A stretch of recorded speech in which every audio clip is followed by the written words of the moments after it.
This is a public service announcement. This problem is asking you to analyze data from graphs and use percents to match tables to graphs. You should be using your notes on page 51. Under categorical data, this shows you how to use graphs and data to use percents to find pieces of your total in your data, okay?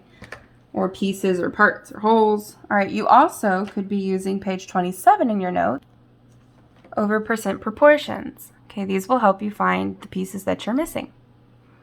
You should also be using your throw-up sheet on the top right corner of your measurement page where it has one box as percents. Okay, remember, percent proportions are part over whole equals percent over 100. That can also be found on the bottom right of your formula side where you have your conversions. They have, oh no, a percent proportion set up at the bottom. Okay, this problem says a survey of residents in Stage Line Estates were asked to rate their satisfaction with city parks on a scale of 1 to 4. The results are shown below. Which percentage bar best represents the data?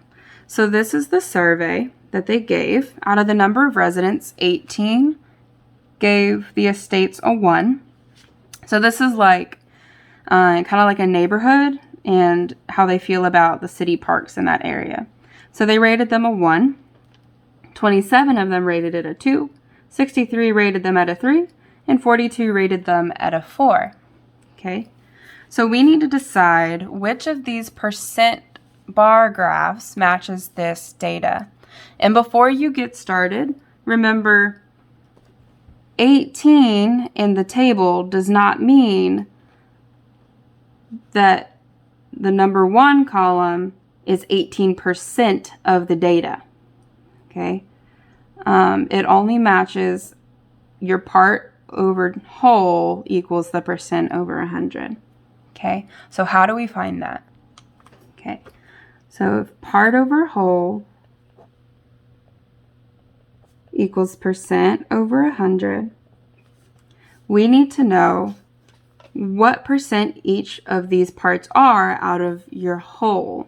Okay, so if I want to know that section 1 equals what percent? Okay, section 1 is 18, that's our part. And how do I figure out the total number of residents in this survey? Well, you need to add them all up, okay? Once you add them all up, that's going to be your whole. And then you can solve to find your percent, okay? You'll cross multiply and divide by the total number of residents in the table, okay? So you're going to go and do 18 plus 27 plus 63 plus 42 equals your whole. Okay. All right. And depending on what percent you get, you can come match it to your bar graph. Okay. If you'll notice, this percent kind of goes just past 10, but not quite to 15. And C is the same amount. Okay. So these two number 1 matches. B says that number 1 takes up a little less than 20%. And D says that number 1 takes up a little less than 15%. Okay? So you need to go use that percent proportion to solve for the percents of each of your parts. Okay, so you're going to repeat this process for all 4 and then match it to the graphs. All right, if you need help, work with your partner and go back and look in your journals.